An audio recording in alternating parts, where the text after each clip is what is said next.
Welcome to True Drew Podcast, your source for all things Nancy Drew. I'm your host, Avery, and on this podcast, we'll discuss everything from the Nancy Drew books, to computer games, to movie adaptations, and TV shows. Nothing is off the table. So if you're a True Drew, you'll definitely want to tune in for this podcast. Hello guys, and welcome to another episode of True Drew Podcast. My name is Avery, and today we're going to be talking about one of the craziest Nancy Drew books. And I know I said this about The Mystery at Lilac Inn, but I feel like this book is crazier in a lot of ways. Also, I hope you all are doing well and fighting off the winter blues. And it's the last day of February. It feels like February, it's the shortest month of the year, but it is so long in so many ways, so I'm glad for us to move into spring now. So The Mystery at, or The Mystery of, the Moss-Covered Mansion is the 18th book in the series, and it was first published in 1941, and we have 3 separate book covers that we're going to be discussing today, and of course, as always, these are posted on my Instagram, which is True Drew Podcast, on Wednesdays, the day before this podcast airs. So the first edition of this cover shows Nancy, Bess, and George burying what looks like money, or they've unburied some money. They've got a little lantern, and they are in the woods near the moss-covered mansion, and you can see a full moon in the background. Now, this doesn't really play too much into the revised storyline that I'm aware of, so maybe this has something to do with the original plot, because the revised is crazy. But it looks like Nancy and Bess and George, of course, naturally, are dressed to the nines. They're wearing really nice dresses while they're out here in the woods with shovels because, you know, that's how they do. As for the second edition of this cover, it's not too different from the first. It just looks a little more texturized, I guess, if that makes sense. It's more sketch-like in quality because the Russell Tandy covers, of course, have that dream-like kind of haze over them. But we, again, have Nancy, Bess, and George, and it looks like Bess is making this offering. She's putting money in the hole or taking it out, one. And Nancy is, of course, wielding the shovel. And in the third cover, this is really a wild card because, again, we have Nancy's floating head, and we have a black panther, like in a tree behind her, in this creepy-looking Victorian mansion, which I'm assuming is the moss-covered mansion. But yeah, it's very different from the first 2 covers. But I will say one interesting thing about all these covers is Nancy has strawberry blonde or Titian hair on every single one of them. So this is like the first time that's happened. Usually the earlier covers show Nancy with bright blonde hair. So kind of interesting. So I came up with a couple funny cover spoofs for the earlier 2 covers, and the first one that I came up with is "Money may not grow on trees, but maybe we can bury it." Also, I'm so curious about the original plot of this book, so if anybody has an original book out there for The Mystery of the Moss-Covered Mansion, I would love to know what's going on here. Are they burying the money? Are they finding the money? Someone let me know on Instagram. So the second cover spoof that I came up with is, well, I guess we're really in the hole now. And the third cover spoof for the revised flashlight edition is just "Here, kitty, kitty." As for the book cover ratings, I gave the 2 older editions a 3 magnifying glass rating because I really liked them. And I gave the revised edition a 1 because I don't know. I feel like in the revised editions, they were just like, let's put Nancy's head floating somewhere on the cover. And it's just, I don't know. I mean, the panther, that definitely got my attention, but I don't know. It's just not my favorite cover. So I hope you all are ready to dive into the craziness that is this book, because you thought Mystery at Lilac Inn was crazy.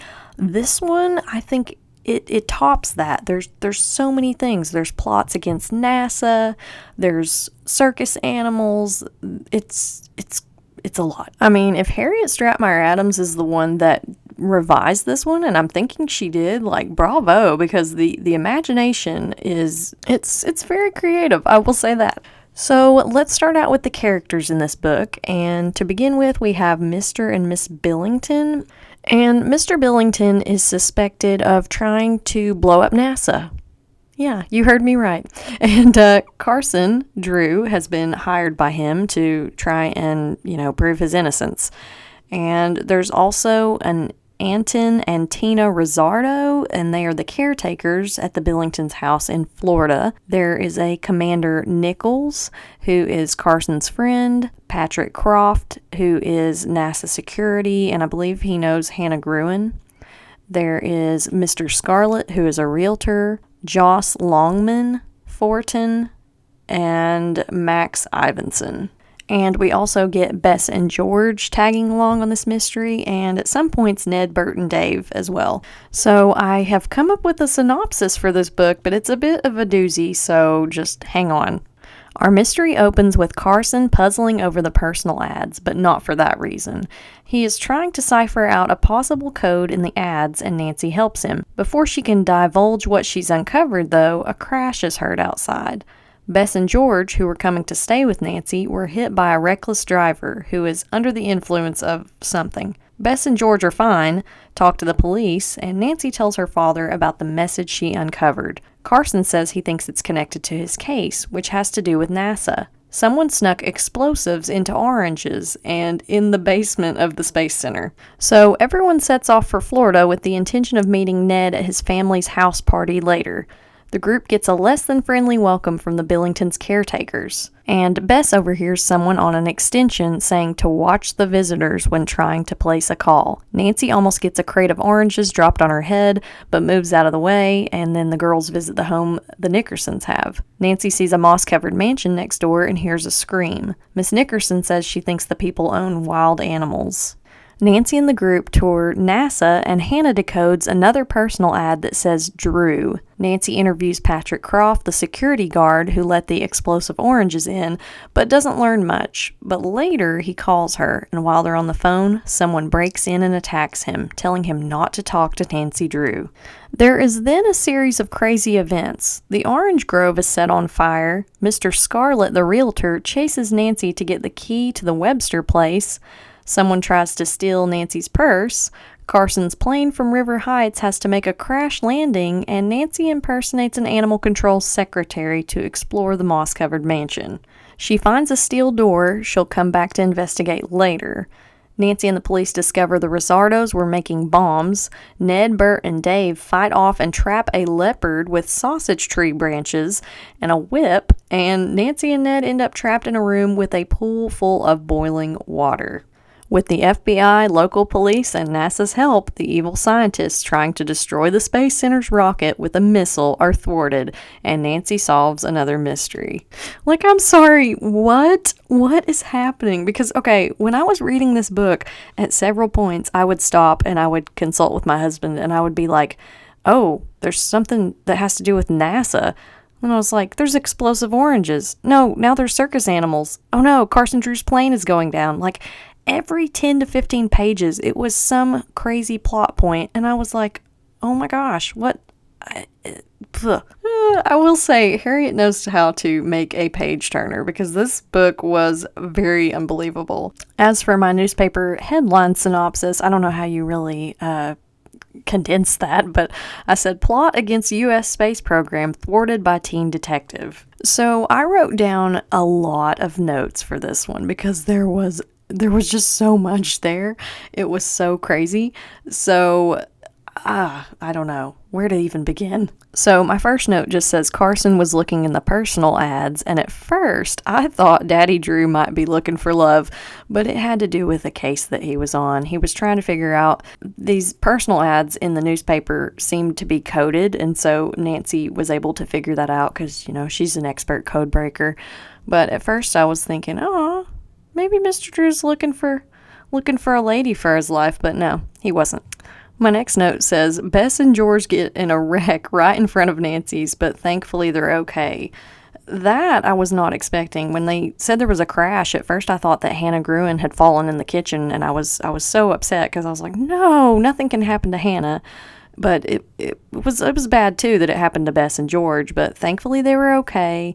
It really doesn't explain what that person was on that was driving the other car, but it just says they were impaired, so I don't know, but they were okay. That's the bottom line. So the next thing that I wrote down is Nancy solves the cipher in the personal ads, and Carson says it does have to do with his case. Apparently, someone smuggled some explosives in some oranges into NASA. And I just said, what? What is happening? I mean, I feel like when Harriet revised this book, she was like, what does Florida have? Oh, they have oranges and they have NASA. Let's just throw this into the plot. But, like, how? How did they smuggle explosives into the oranges? Like, what? They had to be very, very small, but apparently still do quite a bit of damage. And they didn't because, you know, NASA is fine. NASA's great. They're doing good. But Houston, there was no problem. But I was just like, what? So my next note just says, that's some citric acid right there, some high C, if you will. Oh gosh. So Ned's parents have a house on Merritt Island where the Billingtons, who were accused of, exploding some oranges at NASA, are conveniently from, and the Nickersons are having a house party, so of course everyone's invited. But another crazy example of Carson and Nancy's wealth is that Miss Nickerson mentions, oh, there's a house, down here that's available. You should look at it and ask your father to buy it. And Nancy loves the house and she goes to look at it. And I'm just like, what in the world? Like, yeah, let's just go buy a vacation home in Florida. I mean, I'm not going to lie, that sounds pretty nice. But, I mean, you have this 3-story house in River Heights. What do you want with this house in Florida other than, it's right next to Ned's family's vacation home? But what if you guys break up? I'm not trying to be negative, but... So I did take note of another detail about the Drews' home in River Heights, and apparently they have a burglar alarm in this book. And I said they're getting with the times because this book was revised in 1969 and again in 1971. So I found that it was pretty fitting. I mean, there's so many people that break into the Drews' house, and then Carson breaks into his own house because he forgets his key. But I was like, yeah, if anybody needs a burglar alarm, it's you all.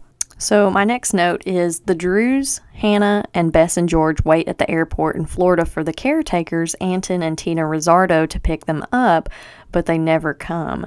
And they're extremely rude once everyone arrives at the house, and Tina says Carson told her the wrong airport.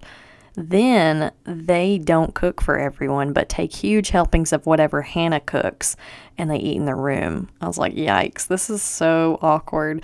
But Nancy says, that man's the limit, when he takes half of their pie. And then Hannah says, how long does that woman expect me to wash her dirty dishes and prepare meals? And I was like, yeah, Hannah needs a vacation. She's always waiting on Nancy and Carson. Not that they're, difficult by any means, but I was like, yeah, Hannah works really hard and she just wants to come on this trip. And then everybody's like, okay, Hannah, cook for us and do this. And it's like, she needs a break. We need justice for Hannah. Let her take a trip. So this next note had me laughing so hard. I said, sausage tree. They mention a sausage tree in the book, and I said, is that a real thing? I've never heard of a sausage tree. That sounds made up. And I looked it up, and no, it's a real thing, and it looks like what you are picturing in your mind right now if you're not already Googling it. But yeah, it looks like there's huge potato-sized sausages hanging from the branches. And I was today years old when I figured out that exists. I mean, I'm from Tennessee. We do not have sausage trees here. We have pine trees, we have maple trees, we have oak trees, we have all other kinds of trees, but I've never heard of a sausage tree. So George goes up to one of these sausage trees, and after feeling one, she says, wow, this would make a real swinging weapon. And I could not stop laughing. I was just like, This is a kid's book. This is a kid's book. This is the revised edition. What is, I don't know. Yeah, I have a dirty mind. And you don't pretend like your mind didn't go there as well. So my next note says everyone goes to tour the Kennedy Space Center, and Hannah gets to go, which was fun for her, I'm sure. But she goes missing, and she finds her distant relative of hers, Herb Baylor, who works there. I love how Hannah has all these connections in the book. She'll just be like, oh yeah, my distant relative just works at NASA. But she never brags about it. Like, she just keeps it real, which is so cool. So this next note is making history, and that's why I wrote it down. But Bess comments on the tour that she wants to be an astronaut because the food menu sounds so good. And George says not a word. which I thought was amazing because usually George, she always has to take an opportunity to put Bess down and make fun of her. And so I was so happy. I was glad that she didn't make fun of Bess. Also, Bess would make an amazing astronaut, let's just be real, but I'm glad that she decides not to go that way with her career path because Nancy needs her to help solve mysteries.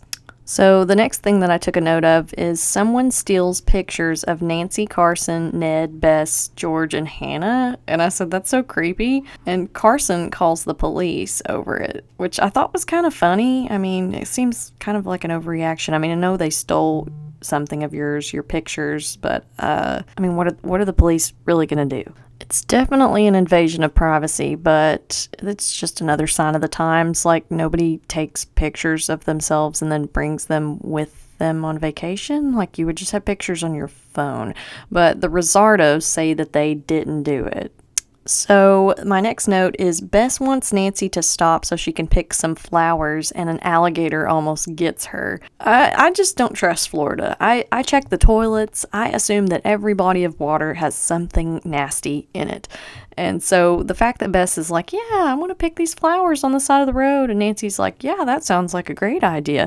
There's no thought to, like, what could be in there. But thankfully Bess is okay, because that would be traumatizing to see your friend eaten by an alligator on the side of the road.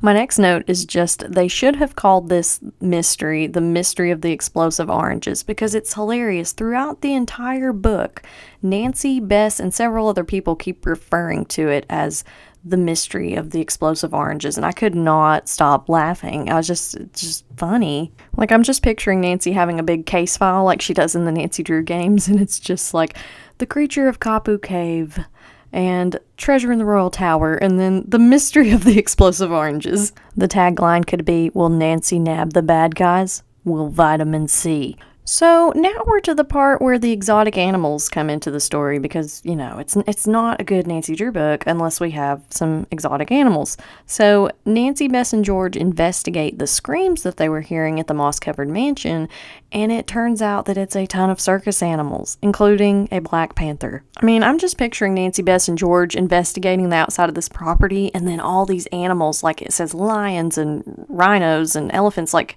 panthers, are just running at the fence, and the panther actually tries to jump the fence and go after him, and this guy comes at him with a whip, and it's just so weird. But, in a way, it kind of is fitting. It kind of, like, seems in the spirit of Florida, in a way. Like, if you're from there, correct me if I'm wrong, but I just feel like there's so many crazy things that come on the news, and it's always like, Florida.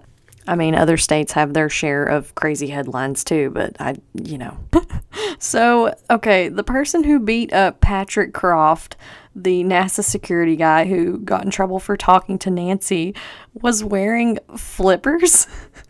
And I'm just picturing someone, like, you're on the phone and you're just having a conversation with someone, and then someone busts in the door and they come running at you in flippers and, like, scuba apparatus. Like, I'm sorry. I would probably be terrified, but at the same time, I would die laughing. And apparently this person did this because they wanted to disguise their footprints. But I'm just like, how did you run away? I'm sure it was just really loud and just clumsy. I feel like I would fall if I was trying to run flippers, but that's just me. My next note is just alligators, exploding oranges, circus animals, and arson. So the bad guys set fire to the orange grove, and that's like the least of everybody's problems, because also shortly after that, Carson Drew's plane starts having technical problems and they have to crash land this thing. And he's okay. He's thankfully okay. But I was just like, whoa, there's so many disasters in this book. But I will say, not a one of them is boat related. So it's very creative. Okay, now this next note is crazy. So the group gets sprayed in the face by a camera that has tear gas in it at the Space Center. So the bad guys, they pretend to be fake photographers, and they're like, oh, we want to take your picture for the local newspaper. And so they get them to line up against the wall, and then they just tear gas them. And I was just like, what in the world? How did they smuggle that into NASA, first of all? Even just on the tour, I'm just like, did nobody... I mean, okay, back then they probably didn't have, like, x-ray scanners and stuff, but I'm like, this is a government facility. Y'all should be more secure than this. You got exploding oranges, you got cameras with tear gas in them. It's crazy. Okay, so this next note kind of has to do with the language again. I think we mentioned in the episode before this, I was talking about how they use the word strange, and I think it's supposed to mean interesting instead. But Bess sees a tiny ring at the Pieces of Eight museum that they go to, and she says, "Isn't that pathetic? It's so little, a tiny woman must have worn it." And that sounds like really harsh, but I think they're just saying like, "Oh, isn't that so small or so diminutive?" But I was just like, pathetic. Oh, okay. I don't know. I always think it's interesting what writers choose to use as descriptive words. And I know the times have changed a little bit, but it's interesting. So my next note, Ned, Bert, and Dave wrangle this leopard with a whip and the branches from the sausage tree when the leopard gets out of the property around the moss-covered mansion. And Bess just goes off in her car and just happens to find a doctor and comes back with a hunk of raw meat with tranquilizers in it. And I'm like, wow, okay, good thinking on your feet, Bess, but how did you just happen to find a doctor that quickly? And just, it was inspired, I'll say that. But you know what? George was right. Those sausage tree branches did make a good swinging weapon. So the next note that I took down, Nancy and Ned ride on top of the van and sneak into the moss-covered mansion and see a pool of boiling water in the basement. So they get on top of the van of the animal trainer because, these wild animals, of course, need a trainer. And there's just a basement of boiling water inside a Victorian mansion in Florida. It's so bizarre. And of course, Nancy and Ned get locked in there by the bad guys, and they're standing on this little ledge, which is very narrow, and they're afraid they're going to fall in. And I was like, the only way that this could be even more amazing is if the ledge is like slowly retracting, like in a James Bond movie. But luckily, they didn't do that to our favorite characters. But this evil scientist was apparently going to destroy the U.S. space program. And they honestly thought that the best way to do this was to get this Victorian mansion with this boiling water pool in the basement and get these wild animals to, roam around the property to keep people from coming to see what they were doing. And they were just going to stake out the space center across the way, and they were going to shoot a missile and bring a rocket down. But it says that this evil genius was in cahoots with another country, but it doesn't say which country. And I was like, my money is on Russia. Because, of course, what other country even gave America a run for its money when it came to the space program? Russia. And then also it's kind of like in the time of the Cold War, approaching that. And so that just made sense to me. Now, the next part of this podcast is a segment that I like to call What's Cooking with Hannah Gruen, and Hannah did quite a bit of cooking, even though this is supposed to be a vacation, and she cooked some chicken, rice, and gravy, and apple pie. That's what the Rosardos stole half of that apple pie, and she also made some roast beef and baked chicken with cream sauce. I really hope Hannah gets a vacation in the next couple books. I think she deserves it. Now on to the part of this podcast episode that I like to call Add That to Your Resume, and we will discuss some of the skills that I think Nancy exhibited in this book. So Nancy is again a code breaker, and this code in the newspaper, it's not so much numbered, it's really just vague things like father is ready for missile launch, or, that's a little bit on the nose, but you know what I mean. It's more coded between a father and a son, but Nancy is able to break that code. I also wrote down that Nancy is a firefighter because when the orange groves get set on fire, she immediately jumps in with Bess and George and they put those fires out. Also, Nancy is just a stunt woman in this book. I mean, she rides on top of this van into the secret facility. She's, trying not to fall into this big boiling swimming pool and become a lobster. I mean, she pulls off some pretty incredible stunts in this book. And I actually had to put a thing on Ned's resume for this episode because, he may sell insurance in his spare time, but I think he could be a big cat wrangler because he knows exactly what to do with that whip and, the sausage tree branches, and he has Bert and Dave helping him, but he's able to get this big leopard into this garage, and then Bess throws in that meat with the tranquilizers in it. But yeah, Ned showed no fear, which was pretty cool. Now on to the things that I liked about the mystery at the moss-covered mansion and the things that I didn't like. So I actually loved that this mystery was so outrageous. It was interesting to read. It was crazy and I laughed a lot, but I thought it was a fun read. I also thought that this definitely showcased all that Florida has to offer, except maybe Disney World. Now, for the things I didn't like, I also didn't like that it was just so unbelievable. It was a fun book, but it was so out there. I was just like, what is happening? I mean, Nancy Drew, NASA, explosive oranges. I was like, you know what? I'll go with it, but it's very unbelievable. Now, I wrote down 2 magnifying glasses as my rating. I'm kind of wanting to go against my better judgment and give it a 3, but I think I'll keep it at a 2 because it's such a scattered book, but it was entertaining. If you just want to read a Nancy Drew book that makes no sense and is just wild and out there, you've got to read this book because I think this one tops Mystery at Lilac Inn. Like, shark-shaped submarines are honestly very tame when compared to this book. So yeah, that concludes our episode today, but next week we're going to be talking about the quest of the missing map. So if you like stories about treasure and model ships and Nancy kind of getting into her artistic side, then you won't want to miss next week's episode. Thank you all again for listening, and I hope you all will connect with me over on Instagram at True Drew Podcast. I would love to talk to you all over there about what you guys thought about this book because it was a fun read. And if you guys want to leave me a review on anywhere that you're listening, Apple, Spotify, wherever, I would really appreciate it. Until next time. Thank you for listening to this episode of True Drew Podcast. If you'd like to stay up to date on the latest information and new episodes, our Instagram is True Drew Podcast. Or for general inquiries, you can email us at truedrewpodcast@gmail.com.